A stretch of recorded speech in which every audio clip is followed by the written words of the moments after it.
Good morning. This is Father Stephen Kelly from St. John's Church in Detroit. We're continuing our series of daily morning meditations where we generally look at one or another of the lessons that are assigned for morning or evening prayer, what is known as the Daily Office Lectionary. Today is Sunday. Hurrah! We gather together to glorify God, to worship Him in the beauty of holiness, to be encouraged in the fellowship of the faithful, and most importantly, to receive Him in the Blessed Sacrament, something we can only do when we are here together in church. So I do hope that you're planning on being with us. 7:30 morning prayer, 8 o'clock Holy Communion, 10 o'clock Holy Communion, 5:30 evening prayer with the opportunity to receive Holy Communion. So the lessons assigned for today are the second Sunday after Christmas. So we are still in the 12 days of Christmas. And in fact, today is the 12th day of Christmas, January 5th. And so let's take a look at the lesson that's assigned for the second Sunday after Christmas for morning prayer. It's from the book of the prophet Micah, and it deals with this prophecy that would lead up, of course, to the story of the birth of Jesus Christ. Micah chapter 4, verses 1 through 5, and 5, 2 through 4. But in the last days it shall come to pass that the mountain of the house of the Lord shall be established in the top of the mountains, and it shall be exalted above the hills, and people shall flow unto it. And many nations shall come and say, Come, and let us go up to the mountain of the Lord, and to the house of the God of Jacob. And he will teach us of his ways, and we will walk in his paths. For the law shall go forth of Zion, and the word of the Lord from Jerusalem. And he shall judge among many people, and rebuke strong nations afar off.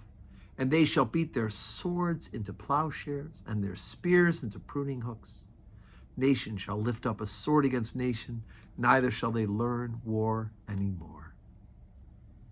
But they shall sit every man under his vine and under his fig tree, and none shall make them afraid, for the mouth of the Lord of hosts hath spoken it. For all people will walk, every one in the name of his God, and we will walk in the name of the Lord our God forever and ever.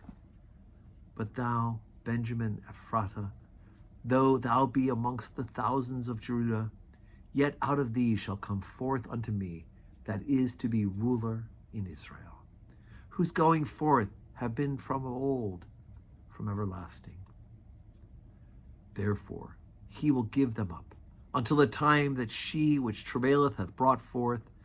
Then the remnant of his brethren shall return unto the children of Israel. And he shall stand and feed in the strength of the Lord, in the majesty of the name of the Lord his God. They shall abide.